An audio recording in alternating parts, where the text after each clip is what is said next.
A Fundação Educacional e Cultural de Magé apresenta o apito da primeira fábrica de tecido do Rio de Janeiro. Quando o apito da fábrica de Na Fábrica Nacional de Tecidos de Algodão de Santo Aleixo da Vila de Magé, era administrada por Luiz Moro, de um total de 115 operários. Desde 1847, data do início de sua construção, transformou uma região, antes, essencialmente agrícola, numa área industrial. interessada em fingir que não me vê. Você que atende o apito de uma chaminé de barro,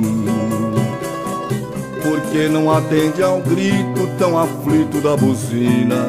Montada em Santo Aleixo no ano de 1948, a fábrica Ester é a primeira têxtil da província do Rio de Janeiro. Vai pro trabalho, não faz fé com agasalho, nem no frio. Muitas dificuldades chegaram logo no início. Foi necessário abrir canais e um açude de 500 braças para conduzir as águas que tinham que mover as máquinas.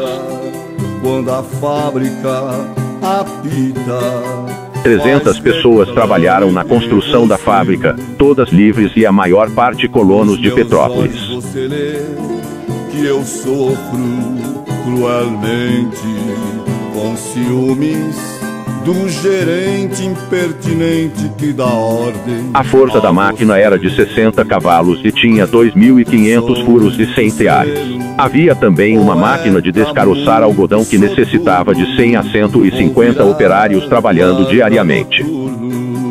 E você sabe por quê, mas você não sabe que enquanto você faz pano, faço junto do piano esses versos para você.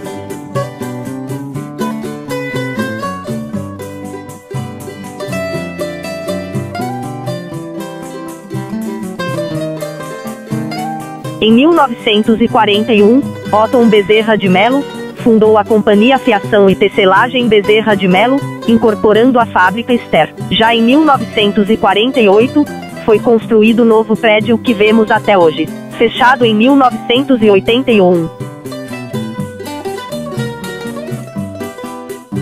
Mais de 30 anos sem funcionamento, ainda funciona uma lavanderia.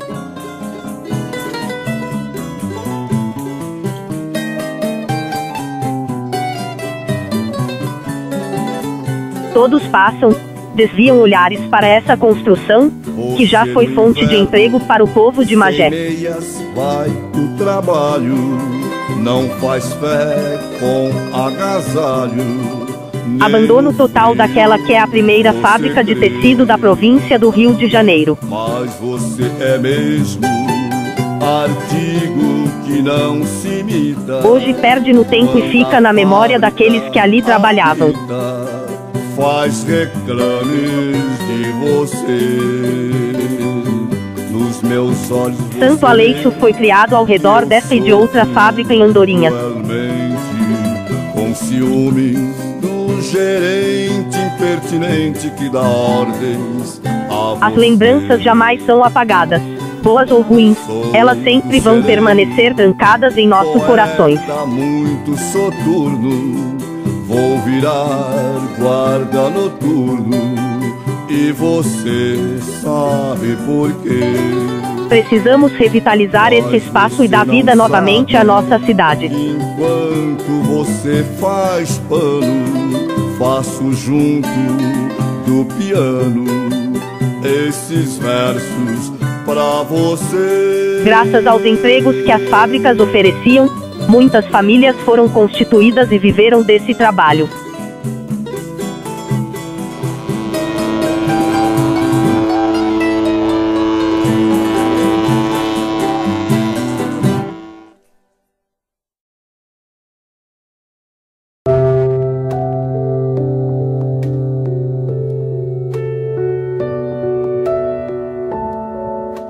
A senhora trabalhou na indústria têxtil de Santo Aleixo? fez como? Na fábrica de tecido de Santa Lígia? Trabalhei. A senhora entrou com quantos anos? Entrei com 14. Trabalhou por quanto tempo? Trabalhei 29 anos. Qual era a sua função? É tecelã. E como que a senhora desenvolvia a sua função? Como que era o trabalho assim no dia a dia? Muito pesado, né? A gente trabalhava muito para poder fazer um ordenadozinho pequeno. A senhora era sindicalista? Pagava o sindicato? Não, já era descontado, né? Era descontado em folha? Descontado em folha. Como que a senhora se sente, assim, em ver que os jovens de hoje, de 14 anos, não têm atividade? É muito triste. Eles não têm ganho nenhum, eles querem trocar. A gente que já trabalhou a vida toda que tem que dar uma ajuda, né? Que tem esse trocadinho que ganha agora uma bacatela. A senhora ganhou a sua casa por ser operária ou a senhora teve que comprar? Não, comprei. Comprou essa casa Comprei. com seu fundo de garantia? Eu não tive fundo de garantia.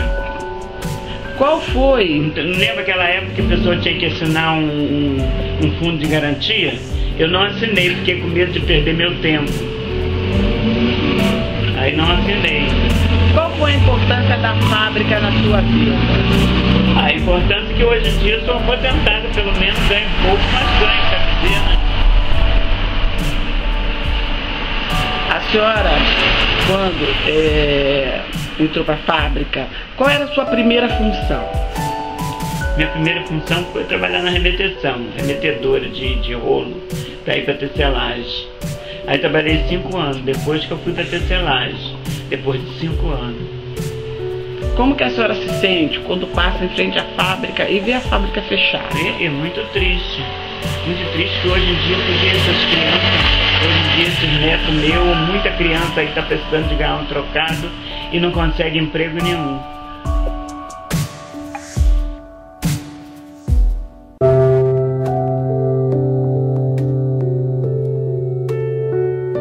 Como que a senhora reivindicou os seus direitos trabalhistas? Eu reivindiquei porque eu botei o caso na justiça e consegui, arrumei advogado, só que o advogado pegou a metade quase do meu dinheiro. Ainda ganhei, naquela época ganhei um trocadinho, mas foi pela minha doença, porque eu tinha pressão muito alta. Eu me aborreci muito lá dentro da fábrica, negócio de troca de turma de primeira e segundo turno, me aborreci muito, então a pressão foi embora. Subiu muito, o médico foi e não deixou eu trabalhar mais. Aí como eu fiquei em casa encostada, eu tive que fazer um requerimento, procurar um advogado e fiz o requerimento e ganhei. Ganhei um pouco de dinheiro, pouco, mas ganhei. Como que era para conseguir um trabalho com 14 anos? Era só você levar a certidão de nascimento, chegava lá e eles logo empregavam. René na época se empregou com 9 anos. Na época de René. Quer dizer que quando eu cheguei a me empregar foi com 14. Menos de 14 ele me empregava. Era com 9 anos. Então, eu me empreguei com 14 anos. E cheguei lá e mostrei a certidão, eles logo me botaram para dentro da fábrica. E ia trabalhar no mesmo dia, no outro dia você podia trabalhar. Já entrava ganhando. E a senhora estudava? Na época que eu trabalhando, não, eu já tinha saído, já tinha terminado meu estudo. Porque na época a gente estudava só até a terceira. Se você quisesse ir a quarta, quinta, que era um estudo mais levado, você tinha que pagar. Papai não tinha dinheiro para pagar. E quem era a sua professora? Era a Dona Ruth.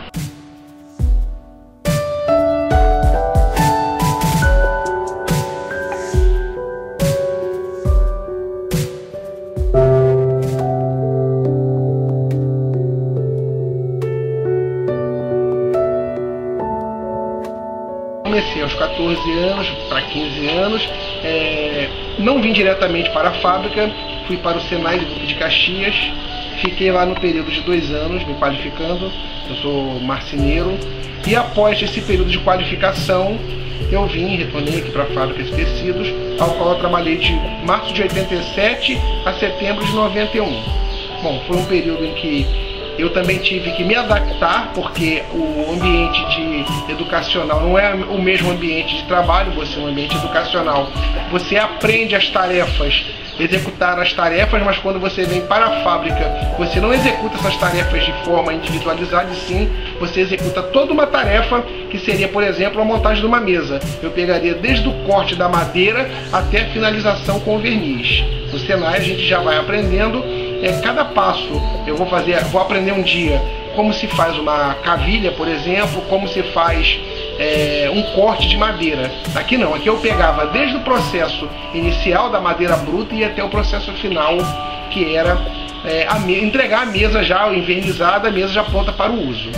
Isso é bem interessante porque você ali dentro tem a capacidade de ser independente daquilo que você faz. Você pegava e ia até o final, não era uma linha de produção onde o elemento fazia simplesmente uma tarefa e passava depois da tarefa executada para outro, o que aconteceria, por exemplo, em toda a rede da fábrica. Na fábrica, o algodão vinha, o algodão in natura, e passava por diversos processos, e cada seção executava uma tarefa que era um processo, desde o cardamento até a parte final, que era quando o tecido saía engomado, já enrolado, pronto para ser levado para as lojas.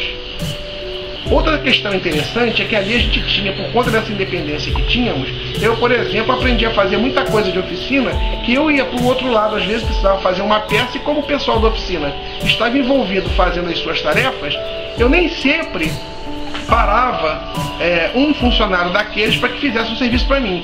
Algumas coisas eu mesmo pegava e ia lá e fazia.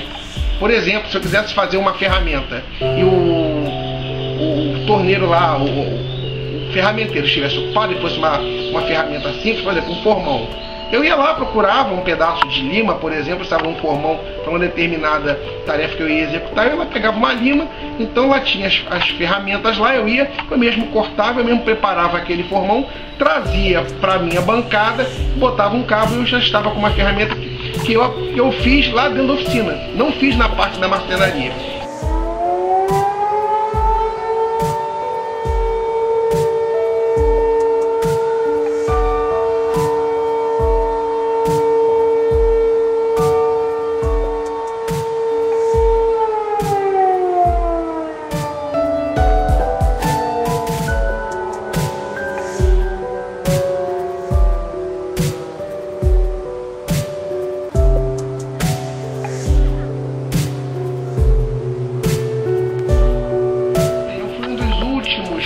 Com 14 anos a entrar na fábrica, na Fábrica Unidas Tecidos, Rendas e Bordados, em Andorinhas, pois a fábrica, no ano de 1994, ela terminou com a sua operação, ela não funcionou mais como fábrica de tecidos, ela fechou, e nesse momento a gente teve um problema sério, de desemprego aqui na localidade, e que isso, em princípio, ocasionou um grande problema, porque nós aqui tínhamos assim a fábrica como uma grande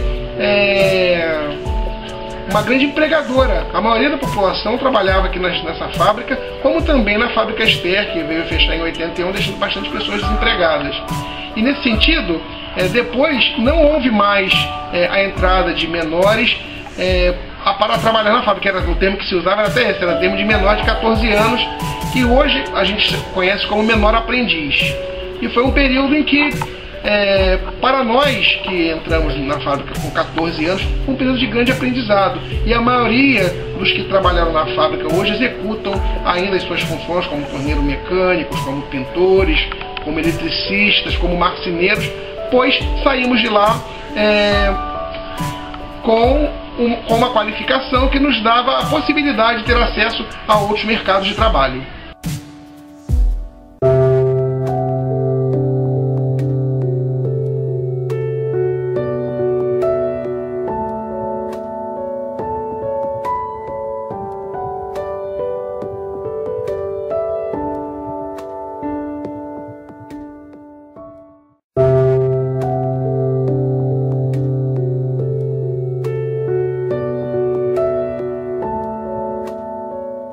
Olha, as máquinas da minha seção que eu trabalhava tem uma grande importância na qualidade, porque ela tem que estar com o picador que limpa o algodão, faz a abertura, ela transmite para o grande cilindro, por grande cilindro, transmite por pequeno cilindro, e tem-se um enfeite vibrador que destaca o véu. Então isso sai uma mecha que entra numa lata e dali vai pro passador. O passador tem umas tirais que entra 5 ou 6, sai uma. Agora é preciso que todas as guarnições estejam nova e amolada, porque depois que passa uma certa época, aquelas pontas da guarnição, ela se desgasta. Então, em vez dela enflegar a fibra do algodão, ela provoca atrito. E o atrito causa as bolinhas, chama nepse. Então, ele vai para o laboratório. Quando chega no laboratório, eles têm uma quantidade não considerada, porque existe uma média máxima. Então ultrapassa o limite. Então usava-se a penteadeira para corrigir essa parte. E então o que acontece? Essa penteadeira foi abolida, porque as máquinas de arcada foram todas reformadas. Uma máquina que produzia 3 kg por hora passou a produzir 16. Mas nós pensávamos que nesse caso, o que ia acontecer? Ela dava uma alta produção e qualidade. Mas aí eles tiraram as 70 máquinas e deixaram só 30. Então reduziu o número de operários. Então tinha que ter muito cuidado, porque essas máquinas, elas quebram à toa. Se deixar o automático dela não regulado, ela não para. Entendeu? Então tinha que estar em cima com todo cuidado. E nesse caso, só foi benefício para a firma. Para o operário não foi benefício. Porque as pessoas, inclusive de idade, que não tocavam a máquina, eles iam carregar rodo, carregar lata. Agora em casa eu fico pensando, aquelas pessoas que já morreram, que trabalham junto comigo, eles sofriam porque eles queriam produção, e o dinheiro que era bom mesmo, nada. Então o conhecimento que eu tenho é esse, entende? Mas isso aí não vai voltar atrás mesmo, né? Então só estou fazendo esse reparo porque alguém pode tomar conhecimento e me procurar, e eu digo pessoalmente de uma maneira mais positiva.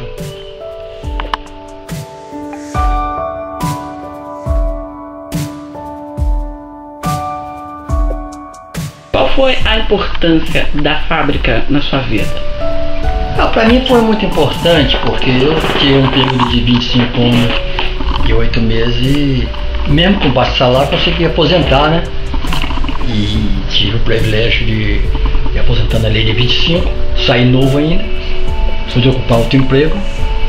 Hoje em dia eu tenho a minha moradia própria porque eu trabalhei, saí com saúde, saí novo ainda, com 41 anos, aposentado, e pude trabalhar mais 13, construir uma casa para mim, uma casa para minha filha, que hoje em dia, pelo baixo salário que eu ganho, se estivesse pagando aluguel, não daria.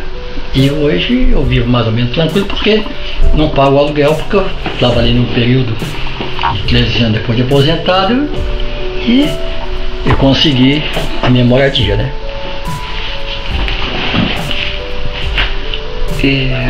O que o senhor tem para me dizer desse período revolucionário, que foi a Revolução de 64? O que aconteceu nesse período? O senhor trabalhava na fábrica? Trabalhava na fábrica. E eu não sempre fui uma pessoa de me envolver em poucas coisas. O que eu me envolvia muito era em futebol. Nada de pescaria, nada de caça, nada de coisas extras. Sempre gostei do futebol e tratar da minha vida. Porque eu tive uma vida, uma infância assim, um pouco sobrecarregada. Eu fiquei criado na casa de pai, de pai adotivo, no caso meu tio, entende? Então não estudei pouco, sou um pouco inteligente, porque pelas coisas que eu já fiz, se a gente não for um pouco inteligente, a gente não consegue, né? Mas eu não me envolvia em política, não me envolvia em nada, e falava pouco, o mínimo possível, e quando eu falava certo, né? Porque nessa época, quem falasse um pouquinho mais era do outro lado, e o lado mais forte prevalecia. Porque nessa época, quando uma pessoa tinha raiva do outro, ele ia contar para alguém, fulano é comunista, aí é que a pessoa sofria, entendeu? E a pessoa às vezes era presa sem saber nem por alguma coisa que fez errado. E teve algumas pessoas que agitavam realmente, mas eu não sei por que motivo, talvez em pró, querendo bem para os operários, né? Porque os operários realmente, eu por exemplo, ocupava um cargo de contramestre que ganhava 10% a mais que o salário. Era um absurdo. Eu sou um profissional que eu posso dizer, sem convencimento, sou uma pessoa bem competente, porque se perguntar para mim o sistema da fábrica, onde eu trabalhava, por quê, como se usa uma máquina, tudo isso eu sabia e sei, entende? Então não compensava. A gente, quando ia pedir um aumento de salário, como aconteceu comigo, que eu falei diretamente com o diretor da fábrica, e ele mandou que me aumentasse um pouco, o meu chefe quis até brigar comigo, entendeu? Isso foi uma realidade. Qual era a sua função na fábrica? Como é que o senhor desempenhava a sua função na fábrica? Aí eu consertava as máquinas, dava manutenção. Eu conhecia quando as máquinas estavam ruins, apesar que a companhia, eles eram muito seguros. Eles não abriam mão de comprar o material para se colocar nas máquinas, entende? Guarnições, davam uma péssima qualidade, porque quando na preparação o desenvolvimento não era bom, então até a classificação do pano era de segunda, entendeu? Porque o algodão, ele tem um comprador da firma que compra na lavoura. Aquilo, depois que ele produz aquela quantidade, na época certa, eles fazem um fardo de 200 kg, 180, e vem para as firmas. Tem os transportes, chega na firma, tem um classificador, quem tem as fibras maiores, as menores, as máquinas têm que ser preparadas para que não haja rompimento das fibras. Isso são tudo detalhes. Eu tinha bastante noção sobre isso, entende? Mesmo com pouco estudo, mas a prática fez que eu aprendesse isso, entende? E eu conhecia bastante coisas sobre os processos que usava, e havia muita coisa errada, porque se chegasse uma pessoa para trabalhar de fora, um mestre geral, sempre tinha alguém reunido que fazia o seguinte: fazia uma mistura no algodão para poder o fio ter um desenvolvimento não muito bom, para aquela pessoa não ser aprovada, entendeu? Uma vez eu entrei em conflito com uma dessas pessoas, e ele me achou que eu estava certo, porque eu não adotava chantagem, entende? Então tinha aquele grupinho de pessoas que reunia e eu ficava fora. Então eu dava minhas broncas feia. Eu não respeitava no bom sentido, essas pessoas que vinham de fora, queria mandar eu sei fazer isso. Porque na minha sessão era uma coisa, a pessoa vendo o Senai, ele aprovava o meu serviço. Inclusive teve uma moça aí de estágio, chamava Paula. Quando eu apresentei a ela o meu trabalho, fiz um trabalho que ela queria que eu fizesse, quando terminei, ela disse assim: mas você sabe fazer isso? Com tão pouco estudo? Justamente. Ela ficou apavorada. Porque eu era espontâneo, dizia assim: o senhor é o contramestre daí? Eu dizia: quando eu tiver ferramenta, quando eu tiver salário e apoio, eu sou. Mas no momento eu sou e não sou. Entendeu? Então o Senai tinha participação com a fábrica? Mandava pessoas que estudavam lá para fazer estágio aqui. E até dava emprego. Essas pessoas, sendo da minha sessão, eles nunca fizeram uma calibragem, nada na máquina, mais do que a gente. Porque eu, principalmente na minha parte, que era eu e Antônio Rodrigues, lógico, ele sabia bem mais do que eu. Entende? Sabia bem mais do que eu. Chegou a ser até médio geral. Eu não, eu era menor, mas eu tinha bastante prática. E em alguma oportunidade eu botei em prática sistema que aprovou nas máquinas, a parada automática, que amassava a máquina. O que aconteceu? O engenheiro parou para ele e aqui serviu como se fosse ele que tinha criado. Os rolinhos quebravam muito. Falei: vamos colocar em cima do rolinho uma proteção para ter o polimento, para que não acumule o resíduo. e foi feito em 10, só quebrava uma. O engenheiro foi que levou a fama que tinha sido ele que tinha feito o trabalho. E por aí afora, né? Como que o senhor se sente quando o senhor passa em frente à fábrica e vê a fábrica fechada? Ah, eu tenho tristeza. Porque mesmo na época que o salário era pouquinho, mas eu via... Porque a fábrica teve uma época, entre as 3 turmas, e entre pessoas da manutenção das casas, pedreiro, teve quase 3 mil operários, empregava muita gente. Então, no fim das quinzenas, quem tinha 1, 2 filhos trabalhando, não tinha transporte, almoçava em casa, então o dinheiro dava. Nós tínhamos, que a pessoa me falava muito, uma cooperativa que era controlada pelo seu Aldo. Realmente a pessoa deixava o dinheiro tudo lá, mas nós tínhamos um feijão, um arroz, uma carne seca de primeiro, que hoje não temos, entendeu? Agora quando eu parto na fábrica, que eu conheço dar alguma história, eu sinto tristeza. O senhor usou o sindicato têxtil para alguma coisa? Não, nunca recorri ao sindicato a nada. Eu pagava o sindicato, perdia em folha, para não criar maiores problemas, que era a quantidade significante, era muito pouco, mas nunca usei, nunca botei nenhuma questão. Eu, quando aposentei, eu não ganhava salubridade, mas eu botei no advogado. Hoje em dia eu recebo 40% do salário, porque quem aposenta por invalidez, ele perde, porque não pode ter 2 artigos com o mesmo número. Então, eu sou aposentado com a espécie 46 especial e 94, que é 40% sobre o salário mínimo. Essa questão foi feita lá por baixo, não aqui pelo sindicato. Então, quando a gente fazia 14 anos de idade, né, o jovem fazia 14 anos de idade, era empregado na fábrica. Né? Como que o senhor se sente quando você vê os meninos de 14 anos de idade, hoje, sem atividade nenhuma? A gente sente um desconforto, uma tristeza. Porque eu quando entrei para a fábrica com 14 anos, entrei dia 13 de fevereiro, né? Na época, fui varrer. E todo o serviço depois na fiação, eu recorri a mim me fazer, arriar, pesar fio. Quer dizer, eu tinha alguma capacidade, mesmo sendo menino.